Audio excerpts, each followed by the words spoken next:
नमस्कार दोस्तों, कैसे हैं आप लोग। 4 जुलाई 2021 के daily news analysis current affairs discussion में आपका स्वागत है। पहली न्यूज, फ्रेंच जज टू प्रोब रफाल डील। अगर आप रफाल डील की बात करो तो बहुत लंबे समय से इस रफाल डील के ऊपर बातचीत चल रही है। सबसे पहले इंडिया और ये जो डसाल्ट एविएशन है, इसने एक डील साइन की थी कि इंडिया 126 रफाल जेट्स खरीदेगा। किससे? फ्रांस से। अभी ये 126 वाली डील तो प्रॉपर तरीके से इंप्लीमेंट हो नहीं पाई। इसमें हुआ ये था कि अनिल अंबानी का जो रिलायंस ग्रुप था वो डसाल्ट के साथ पार्टनर करके एयरक्राफ्ट को इंडिया में बनाने की बात कर रहा था। बाद में हुआ ये कि नरेंद्र मोदी जी ने पब्लिकली अनाउंस किया 10 अप्रैल 2015 को कि अब हम 126 रफाल नहीं खरीदेंगे, हम आउटराइट 36 रफाल फ्रांस से खरीद लेंगे। तो पहले क्या हो रहा था कि 126 फाइटर जेट्स हम लोग रफाल खरीद रहे थे। बाद में क्या हुआ कि नहीं, 126 नहीं 36 खरीदेंगे, और उसमें से कुछ रफाल इंडिया को डिलीवर भी हो चुके हैं। ये जब रफाल इंडिया को डिलीवर किए जा रहे थे, खासकर जब एलएसी पे स्टैंड ऑफ चल रहा था, काफ़ी इसको कवर किया जा रहा था कि फ्रांस इंडिया के रिश्ते बहुत अच्छे हैं, फ्रांस हमें आप कह सकते हो फाइटर जेट्स प्रोवाइड कर सकता है चाइना को टैकल करने के लिए। तो इस प्रकार की चीज़ें उस समय पे काफ़ी चल रही थी।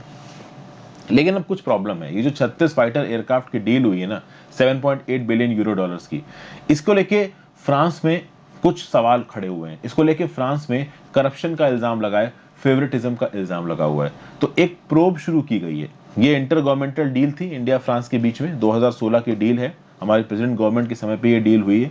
तो अब एक फ्रेंच जज को इस कंट्रोवर्शियल डील की जुडिशियल इन्वेस्टिगेशन में एज अ हेड अपॉइंट किया गया है। ओके, ये जो मतलब प्रोब को शुरू करने का डिसीजन था वो किसका था?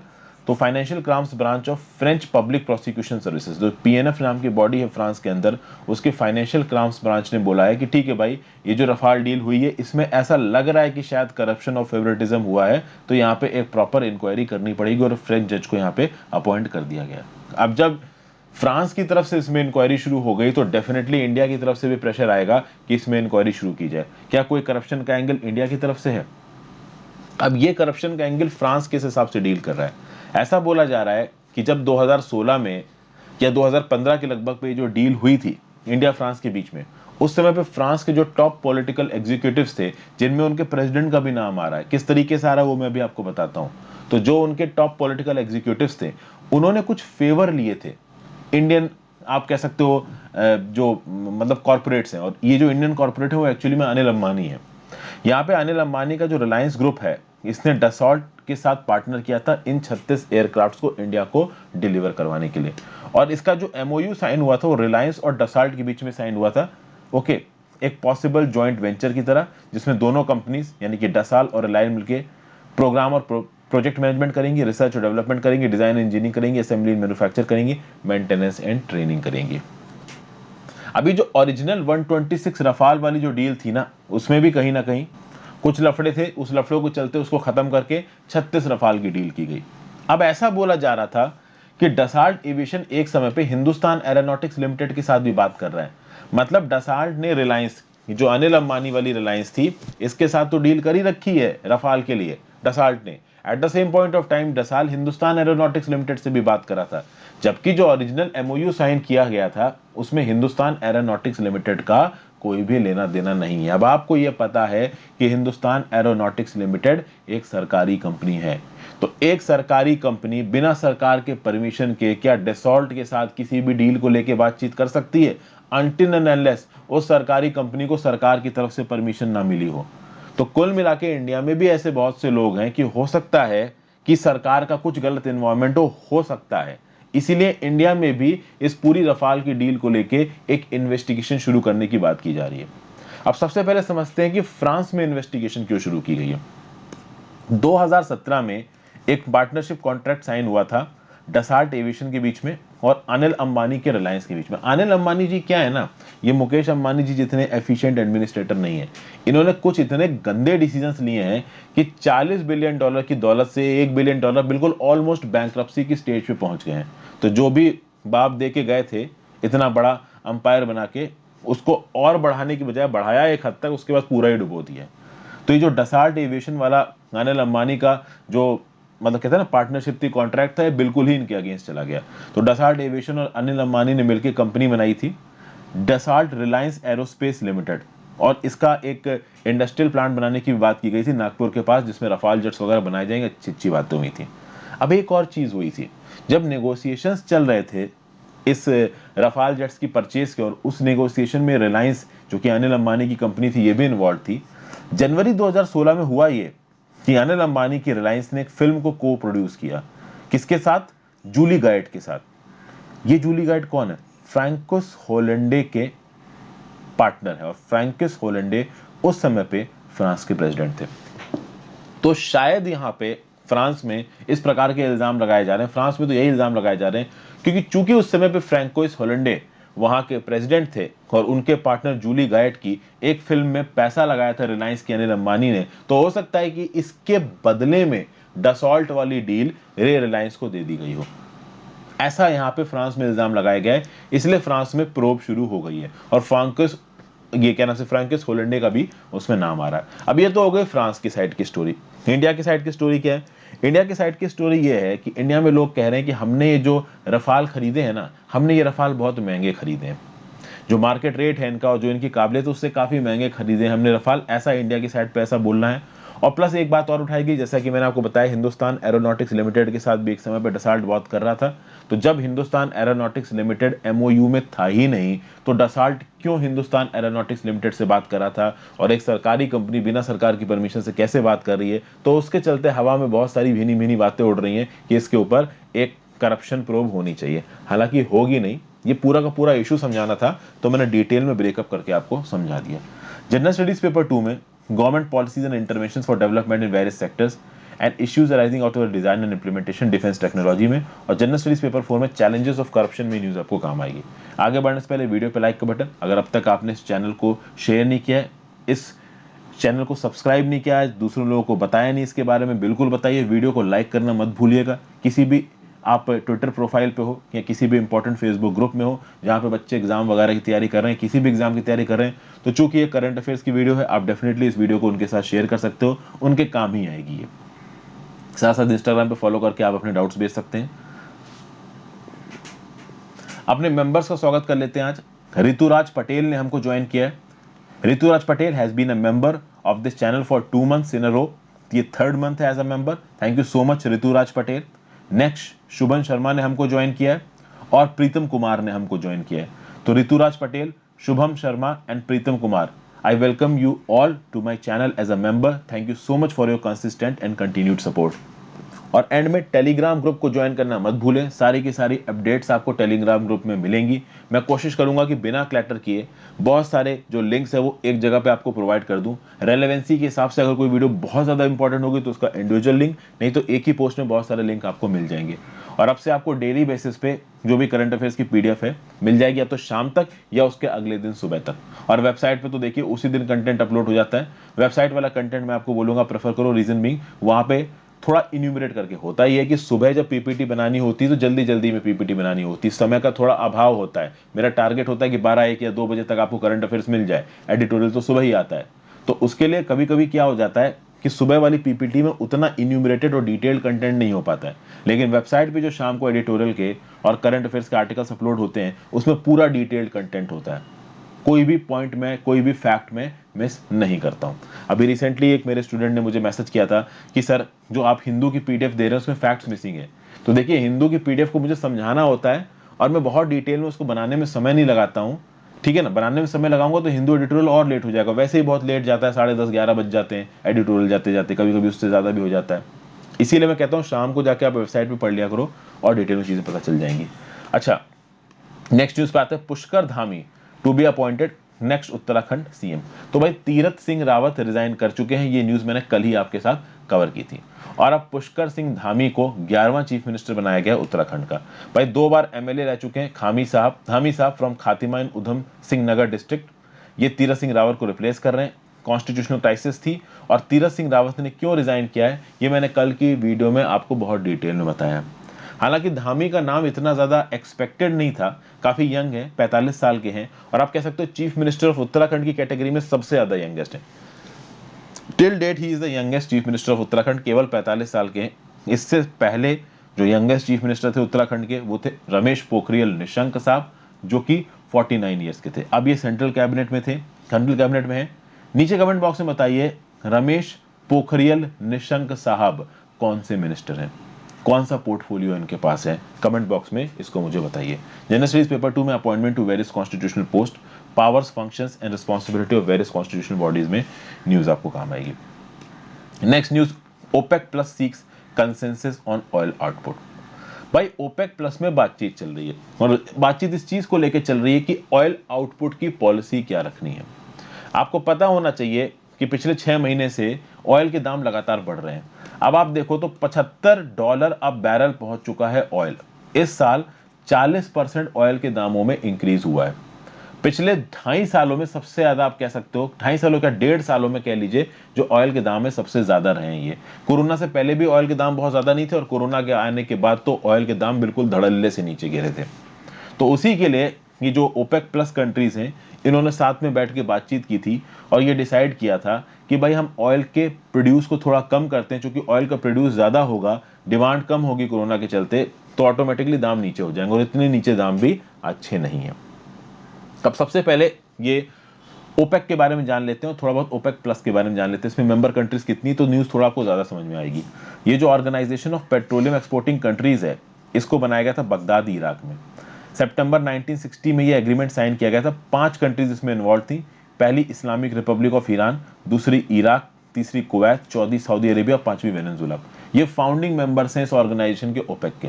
काम क्या था? Unification and coordination of petroleum policies. क्या है कि पेट्रोलियम की रिक्वायरमेंट दुनिया भर में, क्रूड ऑयल की रिक्वायरमेंट दुनिया भर में, तो इन कंपनीज ने अपना कार्टेल बनाया, इन कंट्रीज ने अपना कार्टेल बनाया। क्योंकि होता यह है कि जो बायर्स होंगे, अगर वो बायर्स अलग अलग कंट्रीज के साथ निगोशिएट करेंगे तो वो बायर्स, आप कह सकते हो, धमकी दे सकते हैं इन कंट्रीज को कि हम तो उससे खरीद लेंगे, वो सस्ती दे रहा है, तुमसे नहीं खरीदेंगे। तो इन कंट्रीज ने सोचा कि ये बाहर वाले बायर्स आके हमको धमकी ना दे पाए, हमें हमारा ड्यू हिस्सा हमसे छीन ले, हमें कम दाम ना दें, इसलिए इन्होंने अपना एक कार्टेल बना लिया ओपेक के फॉर्म में।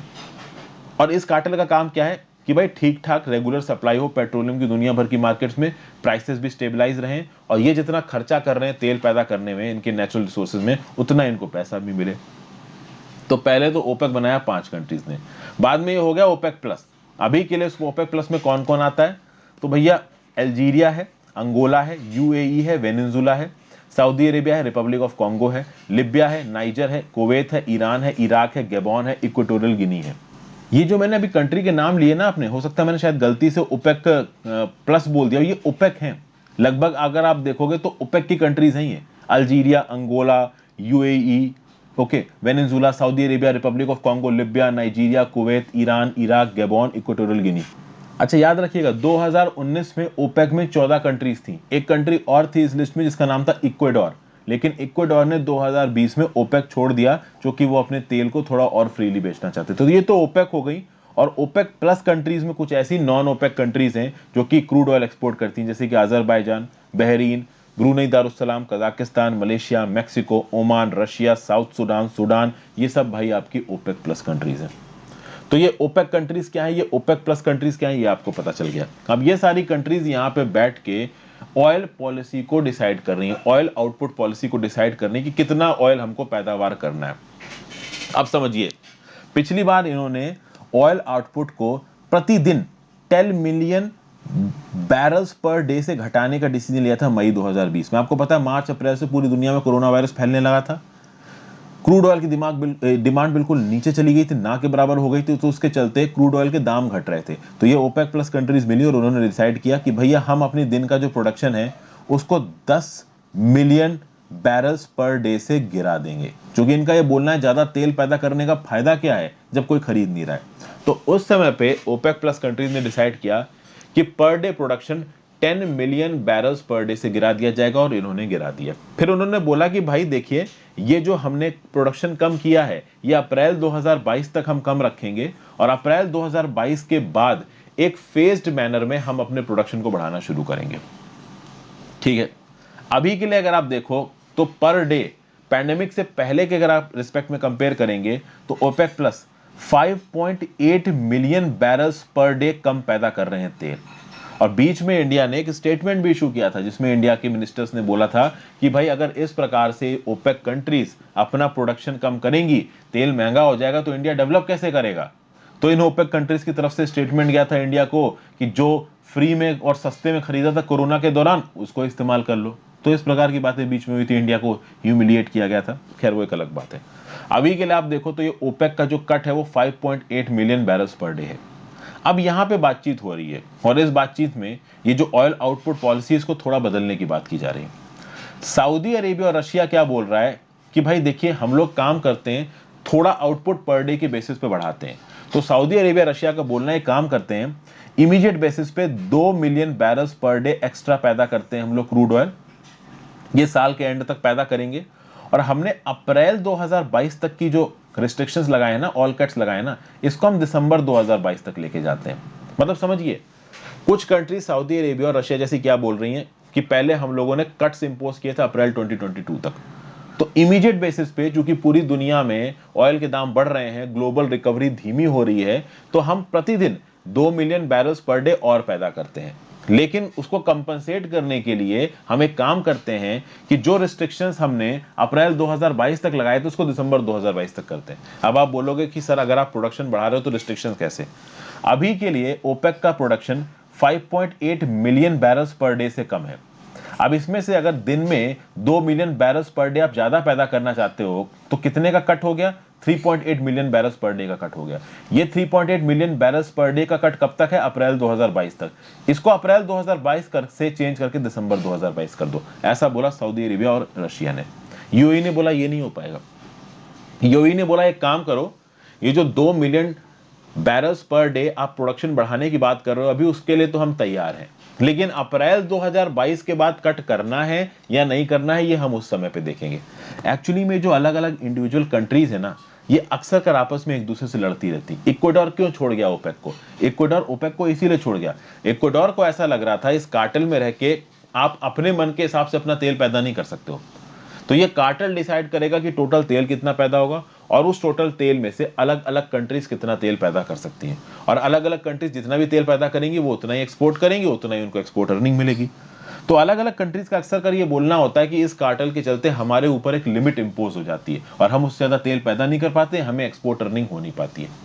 इसलिए यूएई जैसी कंट्रीज ज्यादा तेल बनाना चाहती हैं और ज्यादा तेल बेचना चाहती हैं, बट चूंकि वो इस कार्टेल का पार्ट है वो ज्यादा तेल बना के ज्यादा तेल नहीं बेच सकती। तो यूएई का यहाँ पे यही बोलना है कि ठीक है भाई, इमीडिएट बेसिस पे दिन का 2 million barrel per day production बढ़ाने के लिए हम तैयार हैं, लेकिन अप्रैल 2020 में ही ये कट्स खत्म करिए। दिसंबर 2022 तक जो आप बढ़ाने की बात कर रहे हो वो अगले साल देखेंगे, अभी उस पर कोई ऊपर डिसीजन मत लो। इसीलिए यूएई यहाँ पे नई आउटपुट ऑयल पॉलिसी को इंप्लीमेंट नहीं होने दे रहा है। यूएई ये बोल रहा है कि अभी के लिए तो ऑयल प्रोडक्शन जो आप बढ़ा रहे हो 2 मिलियन बैरल्स पर डे वो सही है, और अप्रैल 2022 तक जो कट्स बचेंगे 3.8 के वो दिसंबर 2022 तक हम कट करें, इसके बारे में अभी बात नहीं करेंगे, बाद में बात करेंगे। यूएई की एक्चुअली में एक शिकायत है, यूएई की शिकायत ये है, यूएई का ये बोलना है कि भाई हमें जो बेसलाइन प्रोवाइड की गई है वो बहुत कम है। मतलब यूएई का ये कहना है कि भाई हम जितना तेल पैदा कर सकते हैं एक्सपोर्ट के लिए वो ऑलरेडी बहुत कम है, उसके चलते हमको नुकसान हो रहा है। अब ये नुकसान हम अप्रैल 2022 तक तो झेल सकते हैं, आप हमसे बोलो कि ये नुकसान हम दिसंबर 2022 तक झेलें, ये नहीं हो पाएगा। बहुत सारी ओपेक प्लस कंट्रीज का ये बोलना है कि ये जो 30% ऑफ यूएई की कैपेसिटी है ना ऑयल को पैदा करने की, आइडल पड़ी हुई है, क्योंकि ये जो कार्टेल है ओपेक प्लस ने इसने लिमिटेशंस लगा रखी सारी कंट्री के ऊपर, तो यूएई के ऊपर भी लिमिटेशंस लगी, तो एक लिमिट से ज्यादा तेल यूएई पैदा कर नहीं पाता है, इससे उसको नुकसान हो रहा है। इसलिए यूएई यहाँ पे कह रहा है कि नहीं भाई ज्यादा कट हम नहीं झेल पाएंगे, अप्रैल 2022 को आगे एक्सटेंड करना है कि नहीं करना है वो हम बाद में बात करेंगे। अभी के लिए जो 2 मिलियन बैरल्स पर डे आप बढ़ा रहे हो इसके लिए हम तैयार हैं। और हो सकता है एक चांसेस ये भी हैं कि जो आउटपुट ऑयल पॉलिसी के ऊपर जो डील हुई थी वो डील फेल हो जाए और अलग अलग कंट्रीज अपने मन के हिसाब से ज्यादा तेल पैदा करके बेचने लग जाए, इसके भी चांसेस हैं यहाँ पे। क्योंकि अलग अलग कंट्रीज इस समय पे गुस्साई हुई हैं जो ओपेक के अंदर की हैं, उनका ये बोलना है कि जो कार्टेल है ये जबरदस्ती की लिमिट्स हमारे ऊपर इंपोज करता है, हम ज्यादा तेल बना के बेच नहीं पाते। तो ये पूरी की पूरी न्यूज है। जनरल स्टडीज पेपर 2 में important international institutions, effect of policies and politics of developed and developing countries on India's interest, Indian diaspora में न्यूज आपको काम आएगी। नेक्स्ट बात करते हैं, एक इंपॉर्टेंट न्यूज है, government announces inclusion of retail and wholesale traders under MSME. देखिए एमएसएमई को इंडिया में बहुत सारे बेनिफिट्स दिए जाते हैं। एमएसएमई को अगर रजिस्टर करना है इंडिया के अंदर तो एक उद्यम पोर्टल है, वहां पे उसको रजिस्टर करना पड़ता है। अब एमएसएमई की डेफिनेशन को थोड़ा और ब्रॉड किया गया है, और वो बिजनेसेस जो कि रिटेल ट्रेड में इन्वॉल्व हैं, जो कि होलसेल ट्रेड में इन्वॉल्व हैं। तो अगर आप होलसेल में सब्जियां बेच रहे हो, या फिर होलसेल में आप साइकिलें बेच रहे हो, या रिटेल में अगर आप कुछ बेच रहे हो, तो आपको भी एमएसएमई की कैटेगरी के अंदर माना जाएगा। तो बेसिकली रिवाइज गाइडलाइंस यहाँ पे एमएसएमईज के लिए इशू की गई हैं। एमएसएमईज मतलब माइक्रो, स्मॉल और मीडियम इंटरप्राइजेस के लिए इशू की गई हैं, और इन रिवाइज गाइडलाइंस के हिसाब से रिटेल ट्रेड और होलसेल ट्रेड दोनों एमएसएमई के अंदर आता है। तो अब चूंकि रिटेल ट्रेड और होलसेल ट्रेडर्स को एमएसएमई के अंदर माना गया है, तो आपको पता होना चाहिए कि बैंकों को एक प्रायोरिटी सेक्टर लैंडिंग नॉर्म्स पूरे करने होते हैं। और प्रायोरिटी सेक्टर लैंडिंग नॉर्म्स में क्या लिखा होता है कि बैंक कुछ पैसा एग्रीकल्चर में देंगे, कुछ पैसा एजुकेशन लोन में देंगे, कुछ पैसा एमएसएमई को देंगे। तो अब ये जो पैसा एमएसएमई को दिया जाता है, उसमें ये होलसेल और रिटेल ट्रेडर्स भी लोन लेने के लिए एलिजिबल हो गए हैं। ऐसा बोला जा रहा है इन चेंजेस के साथ 2.5 करोड़ रिटेल और होलसेल ट्रेडर्स को फायदा मिलेगा। वो अब अपने आप को उद्यम पोर्टल पे रजिस्टर कर सकते हैं। और इस कोविड-19 के पैंडेमिक के समय पे भारत सरकार ने जो कैपिटल एमएसएमई सेक्टर के लिए अवेलेबल करवाया है आत्मनिर्भर भारत पैकेज के अंदर, उसका फायदा ये रिटेल ट्रेडर भी उठा सकते हैं और होलसेल ट्रेडर भी उठा सकते हैं। काफी अच्छी न्यूज है ये। ओके, तो रिजर्व बैंक ऑफ इंडिया ने कोविड-19 रिलेटेड स्ट्रेस से झेलने के लिए बहुत सी लिक्विडिटी इन्फ्यूज की है मार्केट में एमएसएमईज के लिए। वो लिक्विडिटी अब इन होलसेल ट्रेडर्स और रिटेल ट्रेडर्स के पास भी अवेलेबल होगी, वो बिजनेसेस जिनका एनुअल टर्नओवर 250 करोड़ तक का है। ठीक है, तो ये जो CAIT है, confederation of all India traders, उसने बोला कि ये डिसीजन बहुत अच्छा है। अब बैंकों से और फाइनेंशियल इंस्टीट्यूशन से प्रॉपर लोन मिल जाएगा प्रायोरिटी सेक्टर लैंडिंग में, तो ये जो होलसेल ट्रेडर्स है, रिटेल ट्रेडर्स हैं, ये ज्यादा अच्छा परफॉर्म कर पाएंगे। जनरल स्टडीज पेपर 2 में government policies and interventions for development in various sectors and issues arising out of their design and implementation में, जनरल स्टडीज पेपर 3 में इंडियन इकोनॉमी और इंक्लूसिव ग्रोथ में ये न्यूज आपको काम आएगी। नेक्स्ट बात करते हैं, India joins G20 OECD tax framework deal. Actually में ये डील मैं आपको बता चुका हूं। What is global minimum tax rate, यही है ग्लोबल मिनिमम टैक्स रेट का इंडिया के ऊपर क्या इंपैक्ट है, दूसरी डेवलप्ड और डेवलपिंग कंट्रीज के ऊपर क्या इंपैक्ट है, इसके ऊपर ऑलरेडी मैंने ये वीडियो बनाई है। ग्लोबल मिनिमम टैक्स रेट मेरे नाम के साथ यूट्यूब में सर्च मारिए, आपको ये पर्टिकुलर वीडियो मिल जाएगी। आप एक बार इस वीडियो को देखिए जाके, आपको काफी आइडिया लगेगा। हल्का फुल्का बता देता हूं। तो ये जो G20 और OECD क्या है, organisation for economic cooperation and development. क्या है ये, एक इंटरनेशनल इकोनॉमिक ऑर्गेनाइजेशन है। इकोनॉमिक प्रोग्रेस और वर्ल्ड ट्रेड को बढ़ाने के लिए ज्यादातर OECD में हाई इनकम कंट्रीज हैं, इनका ह्यूमन डेवलपमेंट इंडेक्स बहुत ज्यादा है, ये डेवलप्ड कंट्रीज का लॉट कह सकते हो आप। 1961 में OECD बनाया गया था, हेडक्वार्टर पेरिस फ्रांस में, मेंबर्स टोटल 36 है। इंडिया इसका मेंबर नहीं है, but India is a very की इकोनॉमिक पार्टनर टू OECD। अब ये जो G20 और OECD की मेंबरशिप हुई है, मतलब एक इंक्लूसिव फ्रेमवर्क डील हुई है, और G20 में इंडिया है, आपको पता है। तो इसमें आप देखोगे कि इंटरनेशनल टैक्स रूल्स को रिफॉर्म करने की बात की जा रही है। और ये जो इंटरनेशनल टैक्स रूल्स हैं, ये क्या इंश्योर करेंगे कि जो मल्टीनेशनल इंटरप्राइजेस हैं, गूगल, फेसबुक जैसे, जो कि दुनिया भर में अलग अलग कंट्रीज में ऑपरेट करते हैं, वो एक मिनिमम अमाउंट ऑफ टैक्स दें, और उस मिनिमम अमाउंट ऑफ टैक्स को एक प्रीसेट फॉर्मूला के हिसाब से बांटा जाएगा। अब एक्चुअली में इस आर्टिकल में जो लिखा हुआ है और जो मैंने व्यू पॉइंट अपने इस वीडियो में दिया है, इनमें थोड़े चेंजेस हैं। मतलब चेंजेस क्या है, एक डाइवर्स व्यू पॉइंट है। तो जो ये G20 और OECD इंक्लूसिव फ्रेमवर्क डील हुई है, इसका पहला पिलर क्या है, reallocation of additional profit share to market jurisdiction, and second pillar comprises of minimum tax and subject to tax rule. पहला पिलर तो ये है कि एक मल्टीनेशनल के ऊपर कुछ मिनिमम टैक्स तो लगना चाहिए, इररिस्पेक्टिव ऑफ द फैक्ट कि वो कौन से टैक्स हेवन से ऑपरेट कर रहा है।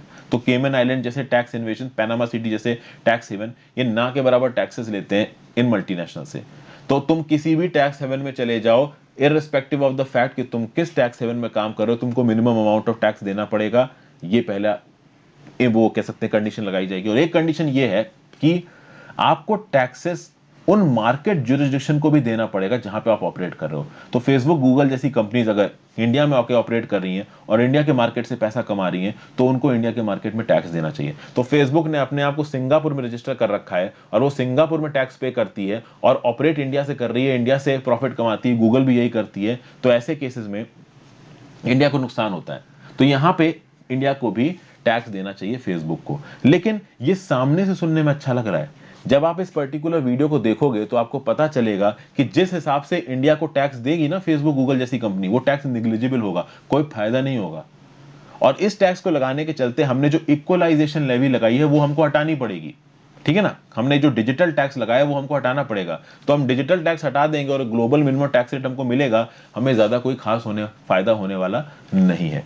ये व्यू पॉइंट आपको इस पर्टिकुलर वीडियो में मिलेगा।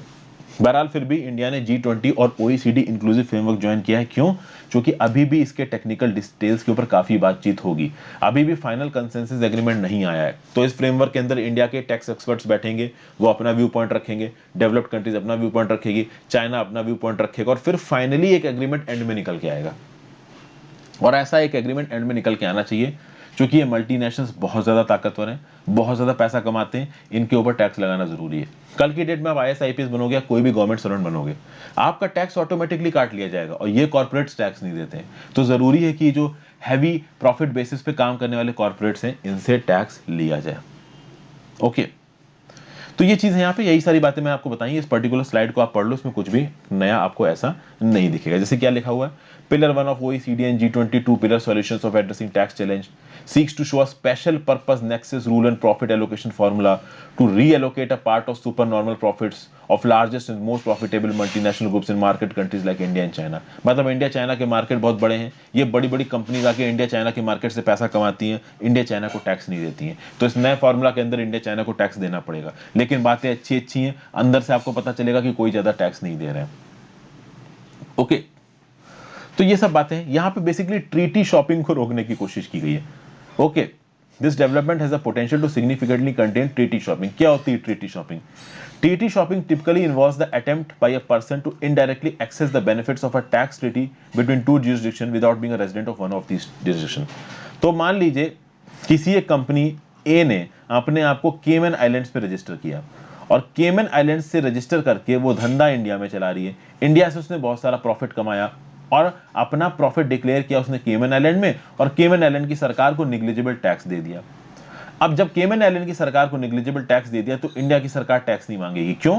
क्योंकि केमन आइलैंड्स और इंडिया के बीच में एक डबल टैक्स अवॉइडेंस एग्रीमेंट है, जिसके चलते अगर किसी एक ज्यूरिसडिक्शन में एक कॉर्पोरेट ने टैक्स दे दिया है, तो दूसरे ज्यूरिसडिक्शन में टैक्स देने की जरूरत नहीं है। तो किसी बड़ी कंपनी ने किसी टैक्स हेवन में टैक्स दे दिया है, और उस टैक्स हेवन का इंडिया के साथ डबल टैक्सेशन अवॉइडेंस एग्रीमेंट है, बायलैटरल इन्वेस्टमेंट ट्रीटी है, तो उसके चलते इंडिया फिर उस कॉर्पोरेट से टैक्स नहीं मांग सकता, क्योंकि वो किसी और जुरिसडिक्शन में टैक्स दे चुका है। तो ये होती है ट्रीटी शॉपिंग। इस ट्रीटी शॉपिंग का इस्तेमाल करके ये कॉर्पोरेट्स टैक्स अवॉइड करते हैं। ओके, और इसी चीज को यहाँ पे रोकने की कोशिश की जा रही है, ट्रीटी शॉपिंग को यहाँ पे रोकने की कोशिश की जा रही है। इसके बारे में मैंने 3 जून 2021 की हिंदू एडिटोरियल में भी बात की थी, आप वहां पे भी जाके देख सकते हैं। जनरल स्टडीज पेपर 2 में इंटरनेशनल रिलेशंस और important international institutions, agencies and fora, their structure mandate में न्यूज आपको काम आएगी। नेक्स्ट बात करते हैं heat dome causing record temperatures in North America. एक जगोगाबाद नाम का एक शहर है सिंध पाकिस्तान में, वहां एकदम से भी रिसेंटली 52 डिग्री टेम्परेचर पहुंच गया। तो उसके ऊपर मैं शॉर्ट बनाऊंगा, बनाना भूल गया। उस रिस्पेक्ट में आप देखोगे कि एक और न्यूज निकल के आ रही है, ओरेगॉन यूएसए में पोर्टलैंड सिटी में 46 डिग्री सेल्सियस टेम्परेचर पहुंच गया। ओके, सलेम नाम का एक शहर है, it is some 72 kilometre from Portland, वहां पे जो टेम्परेचर है वो 47 डिग्री पहुंच गए हैं। इसी प्रकार से कनाडा के भी कुछ शहरों में आपको जबरदस्त हीट वेव देखने को मिल रही है, खतरनाक टेम्परेचर्स बढ़े हैं। और यहाँ पे national oceanic and atmospheric administration का बोलना है कि ये सब क्यों हो रहा है, ये हीट डोम की वजह से हो रहा है। अब ये हीट डोम क्या है, इसको यहाँ पे मैं हल्का फुल्का आपको समझाता हूँ। हीट डोम आपको इस तरीके से समझना पड़ेगा कि मान लीजिए कोई एक स्विमिंग पूल है, और स्विमिंग पूल के बेस पे आप ब्लोअर लगा के उसको हीट करने लगो, तो पैसिफिक ओशन को भी आप यहाँ पे एक स्विमिंग पूल मान लो, और पैसिफिक ओशन का ये जो वेस्टर्न रीजन है वो हीट हो रहा है। तो अगर आप बीच से एक लाइन खींच दो, तो ये जो वेस्टर्न पैसिफिक ओशन है दिस इज मोर हीटेड, और ये जो ईस्टर्न पैसिफिक ओशन है कम हीटेड है। अब आपको पता है कि जो जगह ज्यादा हीटेड है वहां से हीट फ्लो करेगी टुवर्ड्स लेस हीटेड। तो चूंकि ये वेस्टर्न पैसिफिक ओशन ज्यादा हीटेड है, यहां से हीट फ्लो करती ईस्टर्न पैसिफिक ओशन की तरफ से, और ये जो ईस्टर्न पैसिफिक ओशन है वो यहाँ पे बहुत सारी गर्मी को लेके पहुंचता है, और ये गर्मी यहाँ ट्रैप हो जाती है। और जब ये गर्मी यहाँ पे नॉर्थ अमेरिका के ऊपर ट्रैप हो जाती है, तो जिस जिस जगह पे ट्रैप होती है, कनाडा में, नॉर्थ अमेरिका में, वहां भीषण गर्मी कॉज करती है। और ये जो ट्रैपिंग ऑफ आपकी एनर्जी है, ट्रैपिंग ऑफ हीट है, इस ट्रैपिंग को आप बोलते हो हीट डोम। और ये ट्रैपिंग की बहुत सी वजह है, यहाँ पे वेस्टर्लीज रोल प्ले कर रही हैं।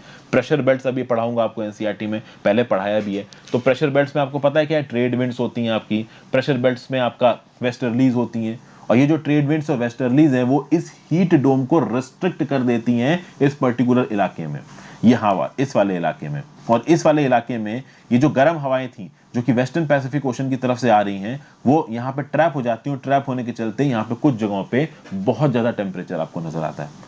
तो ये बेसिकली हीट डोम का फिनोमिना है। ओके, और यही हीट डोम का फिनोमिना देखा गया है यूएसए के कुछ शहरों में रिसेंटली और कनाडा में रिसेंटली।